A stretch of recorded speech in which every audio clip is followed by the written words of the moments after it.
We are presenting a commercial dispute resolution meeting between Megatel and Berhad, a major telecommunications company, and Raya Joy Hampers, a corporate gift supplier. The dispute arises from the late delivery of 1,200 Hari Raya hampers. We'll examine the legal and commercial positions of both parties under Malaysian contract law. Without further ado, let's get our video started. Good morning, everyone. Thank you for attending today's dispute resolution meeting between Megatel and Berhad and Raya Joy Hampers. I'm Shim Hao Yang and I will be chairing today's session. This meeting will focus on the delayed delivery of Hari Raya hampers and give both parties an opportunity to explain their positions and explore possible settlement options without formal litigation. Megatel will present first, followed by Raya Joy's response. I ask all parties to remain professional and focus throughout the discussion. Thank you, Chair. Megatel and Raya Joy entered into a contract for 1,200 Hari Raya hampers, with a clear delivery deadline of 5 April stated in the purchase order. The agreement also provided that the late delivery could lead to cancellation and compensation. From Megatel's side, timing was very important because these hampers were meant to be delivered to our corporate clients before Hari Raya as part of our annual client program. In reality, only 300 hampers were delivered on time, while the remaining 900 arrived on 12th of April after the festive period had already passed. At the stage, the hampers could no longer serve their intended purpose. It was no longer a question of whether the hampers were usable, but whether they still had value as festive gifts. Because of the delay, Megatel had to urgently source replacements from other suppliers, resulting in additional costs and disruption to our client arrangements. Megatel's position is that the delay undermined the main purpose of the contract and caused real commercial loss. Thank you. I would like to explain the commercial impact of the delayed delivery from Megatel's perspective. This was not just a logistical issue, it affected our client appreciation program during an important festive period. Megatel had planned to send Hari Raya hampers to our corporate clients before the holiday as a gesture of goodwill. When the delivery was delayed, several clients expressed disappointment, which affected our professional relationship with them. As a result, Megatel had to urgently source replacement hampers from another supplier at a higher cost in order to manage the situation. The key issue is not simply that the delivery was 7 days late, but that it arrived after the festive period, when the hampers had already lost their intended purpose. From Megatel's perspective, this caused genuine commercial disruption and affected the smooth management of our client program. Thank you. I will now outline Megatel's financial loss arising from the delayed delivery. First, Megatel seeks a full refund of the 30,000 deposit paid under the agreement, as the complete delivery of 1,200 hampers by the agreed deadline did not occur. Second, Megatel incurred additional costs due to original contract. The hampers were priced at 50 ringgit each, while the replacement hampers cost 60 ringgit each for 900 hampers. This resulted in an additional direct cost of 9,000 ringgit. We have supporting invoices and financial record for this amount. Megatel also reserved its position regarding reputational and commercial losses arising from the disruption to our client program. In our view, these losses were a foreseeable result of the delayed delivery, particularly given the time-sensitive nature of the contract. Thank you, Megatel. Raya Joy, please present your response. Raya Joy sincerely regrets that the delay does not dispute that 900 hampers were delivered after the agreed deadline. However, we submit that Megatel's response, including rejection of the goods and extensive compensation claims, is disproportionate to the nature of breach. The delay was 7 days during a peak festive period. Importantly, 300 hampers were delivered on time, while the remaining 900 were later delivered in correct quantity and acceptable condition.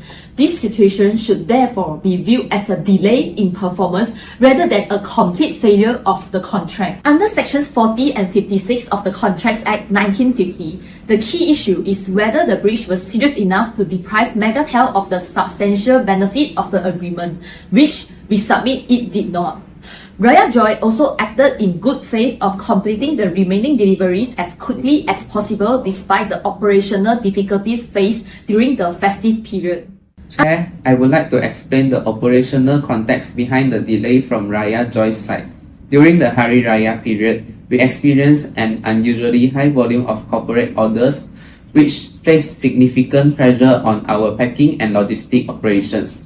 As a result, we are unable to complete all deliveries by agreed deadline. However, 300 hampers were successfully delivered on 5 April, while the remaining 900 were complete and delivered on 12 April. The hampers delivered were in the correct quantity and acceptable condition. From Raya Joy's perspective, this was an operational delay during a peak festive season rather than a failure to fulfill the contract itself. We acknowledge Megatel's concern regarding timing, but the situation should also be viewed in the context of the exceptional demand during the festive period. Without prejudice to Raya Joy's legal position, we would like to propose a settlement in the interest of resolving this matter commercially. Raya Joy is prepared to refund 15,000 ringgit as a goodwill gesture in light of the delay and inconvenience caused. The remaining 15,000 ringgit reflects a value of the 300 hampers that were delivered on time. In relation to the replacement cost, we are willing to review the supporting invoice and consider a reasonable contribution based on the documents provided. However, Raya Joy is not prepared to accept liability for reputational damage at this stage, as we have not seen sufficient evidence to support that claim. We believe this proposal provides a practical basis for both parties to continue discussion and work towards a resolution. Thank you, Raya Joy. I will now invite both parties to briefly respond to each other's position before we move into the settlement discussion. Megatel, please proceed. Megatel does not accept Raya Joy's characterization of this as a minor delay. Raya Joy suggests this was merely a short operational delay. However, that does not address the fact that the vast majority of performance, 900 out of 1,200 units, was delivered after the contractual deadline. Raya Joy also argued that the goods were still usable. The point is not in dispute. The issue is not usability, but timing and whether delivery after the festive period satisfy the commercial purpose of the contract. It clearly does not. Accordingly, Megatel maintains that Raya Joy's explanation does not change the fact that there has been a fundamental failure to meet the agreed delivery obligation. Chair, we respectfully disagree with Megatel's rebuttal on 2 points. First, Megatel's reliance on the acceptance of partial delivery does not determine the legal effect of the breach. In commercial practice, parties may continue performance while reserving their rights. The key issue remains whether the delay is serious enough to justify termination, which Raya Joy submit it is not. Second, on damages, while Megatel refers to reputational and commercial loss, these remain general assertions at this stage. Under Section 74 of Contracts Act 1950, such claims require clear evidence and demonstrated causal link. Raya Joy therefore maintains that only direct and provable losses can be considered at this stage, and the broader claims remain absensation. Chair, briefly, we maintain that accepting the 300 hamper delivery on time does not waive Megatel right in relation to the remaining delayed delivery.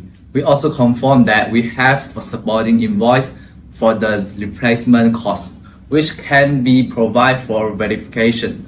Megatel maintains that these are direct and foreseeable losses arising from the delay and remaining relevant to the overall resolution of the dispute.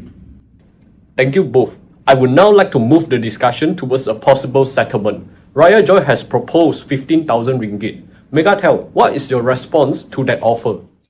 Chair, from Megatel's commercial perspective, The 15,000 ringgit proposal is not sufficient given the scale of the disruption cost. Megatel maintains that the primary obligation of timely delivery before Hari Raya was not met, and therefore the 30,000 ringgit deposit should be refunded in full. In addition, we require reimbursement of the documented replacement costs supported by invoices. Let's say we are prepared to be flexible on the reputational damage claim, subject to further evidence and discussion between the parties.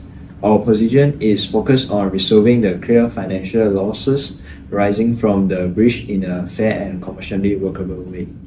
Chair, we appreciate Megatel's indication that the reputational damage claim can be discussed separately.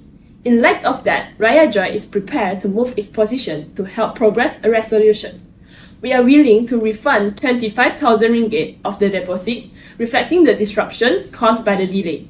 For the replacement costs, we are prepared to settle at 70% of the verified invoice amount, subject to review of the supporting documents. This proposal is intended as a practical step towards narrowing the remaining issue between both parties.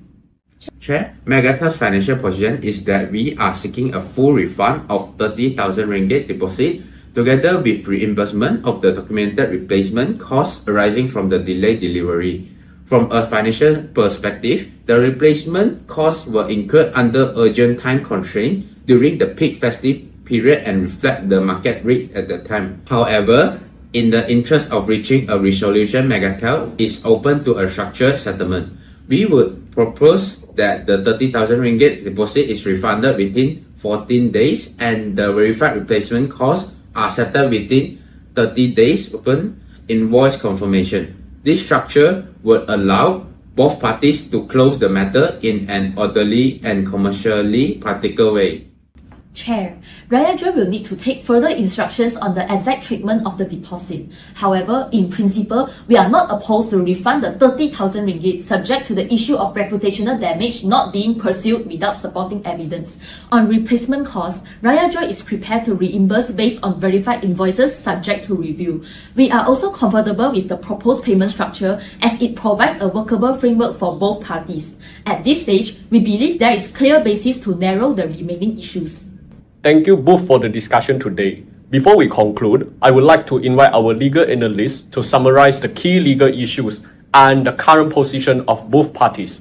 We will then consider the next steps towards finalizing a possible settlement between the parties. I will briefly summarize the key legal issues in this dispute. First, on time of the essence under Section 56 of the Contracts Act 1950, the wording of the purchase order and the nature of the goods strongly support Megatel's positions that timely delivery was an essential term. Second, on Section 40 and repudiatory breach, the delay affecting the majority of the delivery creates a strong basis of Megatel to argue that the breach goes to the root of the contract. Third, on damages under Section 74 and Hardley vs. Baxdale, the strongest claims are the return of the deposit and the replacement costs, which are directly supported by documentation. The reputational damage claim would require further evidence to be recovered. Finally, the mitigation actions taken by Megatel in sourcing replacement goods appear commercially reasonable in the circumstances. In practical terms, the most realistic outcome would be a refund of the deposit and reimbursement of verified replacement costs, with the reputational claim likely to remain unsolved unless further evidence is provided. Thank you.